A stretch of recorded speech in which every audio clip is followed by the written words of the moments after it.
Exercise 12.2 से question number 1 करेंगे। Simplify combining like terms. Like terms को कंबाइन करके इन्हें सिंप्लीफाई करना है। 1 2 3 पार्ट्स हम लास्ट वीडियो में कर चुके हैं। इस वीडियो में हम 4 5 6 पार्ट्स करेंगे। चलिए फोर्थ पार्ट पे देखिए। फोर्थ पार्ट के अंदर ये एक्सप्रेशन आपको दे रखी है 3a minus 2b minus ab minus, और ये ब्रैकेट बना हुआ है, इसके अंदर 3 टर्म्स लिखी हुई हैं, plus 3ab plus b minus a। तो सबसे पहले इस ब्रैकेट को हमें सॉल्व करना होगा, क्योंकि ब्रैकेट को सॉल्व करते ही हमें हमारी सारी टर्म्स बिल्कुल अलग अलग दिखाई देने लगेंगी, और फिर वहां से हम लाइक टर्म्स को कंबाइन कर लेंगे। चलिए, तो ये है 3a, तो ये 3a एज इट इज लिखा जाएगा, माइनस 2b, आगे माइनस ab लिखा हुआ है। अब यहां से शुरू होती है ये ब्रैकेट, ये बाहर माइनस लिखा हुआ है ना, तो माइनस की जब a से मल्टीप्लाई करेंगे तो ये माइनस a हो जाएगा। फिर इस माइनस की माइनस b से मल्टीप्लाई करेंगे तो माइनस माइनस प्लस बन जाएगा, और ये b का b। फिर इस माइनस की मल्टीप्लाई प्लस ab से करेंगे तो प्लस और माइनस माइनस बन जाएगा, और ये ab का ab।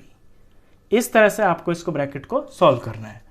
आगे जैसा है एज इट इज आप कॉपी कर दीजिए, क्योंकि यहां कोई ब्रैकेट वगैरह कुछ नहीं है, सारी टर्म्स अलग अलग लिखी हुई हैं। तो ये सारी टर्म्स अलग हो गई हैं। अब इसमें से हम लाइक टर्म्स को अलग अलग करते हैं। तो यहां पे जो टर्म्स हैं a की है, b की है और a b की है। तो a की टर्म्स को मैं सबसे पहले अकेला कर लेता हूं एक साथ। तो एक तो ये 3a है, एक ये माइनस a है, और एक ये माइनस a है, ये है। तो 3a ये मैंने पहले लिख लिया, और माइनस a ये लिख लिया, और माइनस a ये लिख लिया। ये a की टर्म्स मैंने सारी साथ कर ली हैं। अब आते हैं b के ऊपर। b की टर्म्स को देखिए, b में ये प्लस का b है, ये प्लस का b है, और ये माइनस के 2b हैं। तो प्लस का b, मैं प्लस के टर्म्स को पहले लिखता हूं क्योंकि उससे आसानी हो जाती है। प्लस का b और माइनस के 2b। ये b की भी मैंने सारी टर्म्स को एक साथ कंबाइन कर लिया है। a की हो गई, b की हो गई, अब बची हैं ab की टर्म्स। तो ab की टर्म्स इसमें एक तो ये है, एक ये है, और एक ये है। ये ab जो है ये 3 है और ये प्लस में है, तो इसे मैं पहले लिख लेता हूं प्लस 3ab। और ये माइनस का ab और ये माइनस का ab, ये माइनस ab और ये माइनस ab। तो ये तो कर लिया है मैंने कंबाइन, यानी इनको मैंने एक साथ कर लिया है। अब इसे सिंप्लीफाई करते हैं। देखिए, ये 3a है, एज इट इज लिखा जाएगा प्लस का, आगे माइनस a दो बार है ना, तो माइनस के हैं तो माइनस का 2a हो गया। आगे 2b लिखे हुए हैं, प्लस में है तो प्लस का 2b हो गया, ये माइनस 2b लिखा हुआ है। आगे 3ab प्लस का है, 3ab लिख दिया मैंने, और माइनस के 2ab लिखे हुए हैं तो माइनस के 2ab हो गए। फर्दर सिंप्लीफाई करें तो 3a में से 2a जाएगा तो सिर्फ एक a बचेगा।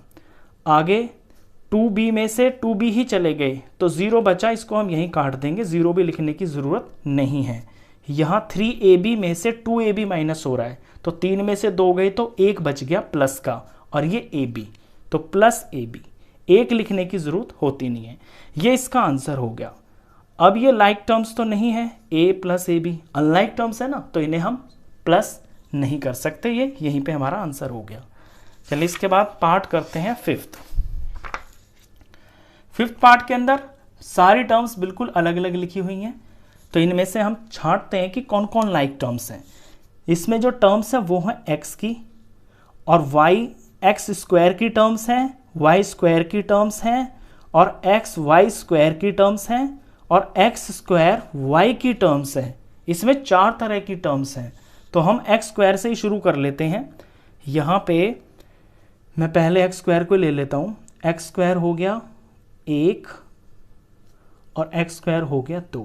ये 2 टर्म्स x स्क्वायर की हैं, तो ये x स्क्वायर हो गया, प्लस का मैंने पहले लिख लिया, और माइनस का 5x स्क्वायर ये हो गया। अब ले लेता हूँ मैं y स्क्वायर की टर्म्स को। y स्क्वायर की यहाँ पे मुझे 2 टर्म्स दिख रही हैं, एक तो है ये वाली और एक है ये वाली, दोनों ही माइनस की हैं। y स्क्वायर हो गया, y स्क्वायर हो गया, और यहाँ भी एक ये y स्क्वायर की टर्म है, ये 3 टर्म्स है y स्क्वायर की, और ये तीनों ही माइनस की हैं। तो किसी को भी आप पहले लिख लो, कोई फर्क नहीं पड़ता। 3y² लिख लिया मैंने, और ये माइनस की है, ये माइनस का y² लिख लिया मैंने, और ये माइनस का 3y² लिख लिया मैंने।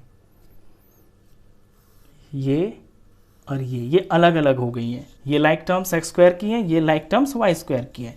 अब आते हैं x² y पे।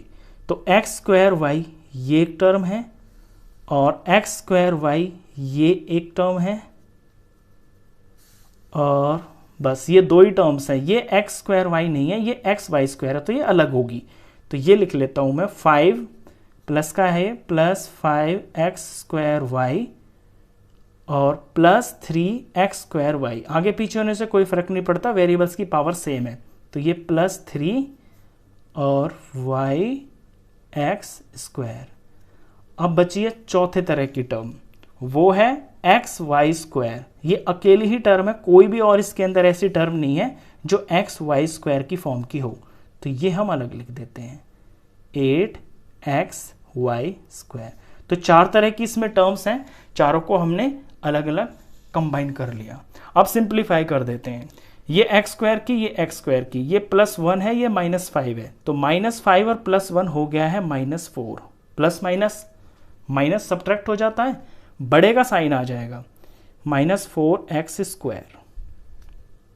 इसके बाद y² पे आते हैं।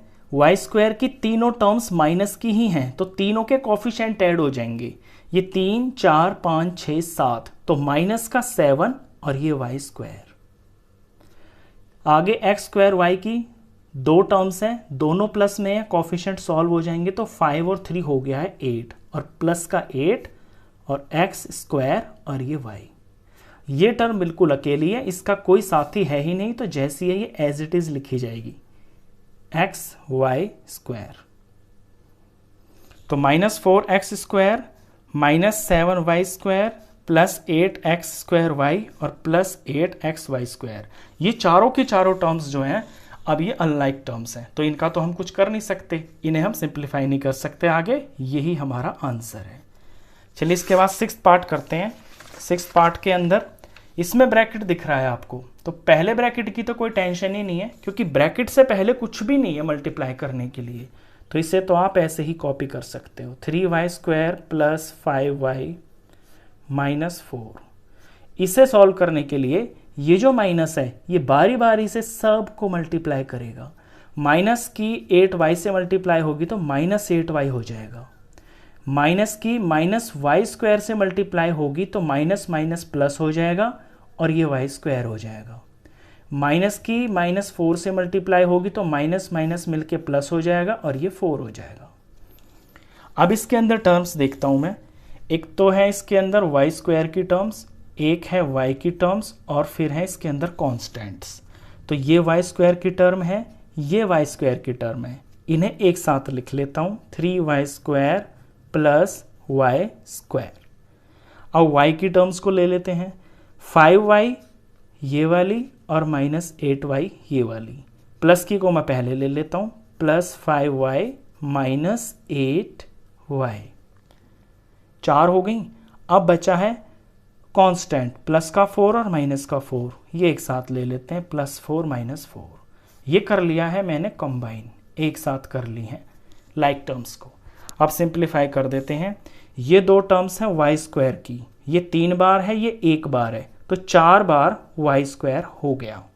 ये दोनों टर्म्स हैं y की, ये -8 है, ये +5 है, प्लस माइनस सब्ट्रैक्ट हो जाता है, 8 में से 5 जाएंगे तो 3 आएगा और माइनस का आएगा, क्योंकि यहाँ माइनस का नंबर बड़ा है, तो -3y हो गया। और +4 और -4 तो 0 हो गया, ये यहीं कट गए, यहाँ 0 लिखने की आपको ज़रूरत नहीं है। अब ये दोनों अनलाइक टर्म्स हैं, ये y² की टर्म है, ये y की टर्म है। अनलाइक टर्म्स को हम सब्ट्रैक्ट नहीं कर सकते, ना ऐड कर सकते, जैसा है यही आपका आंसर है। तो लास्ट पार्ट था, क्वेश्चन खत्म।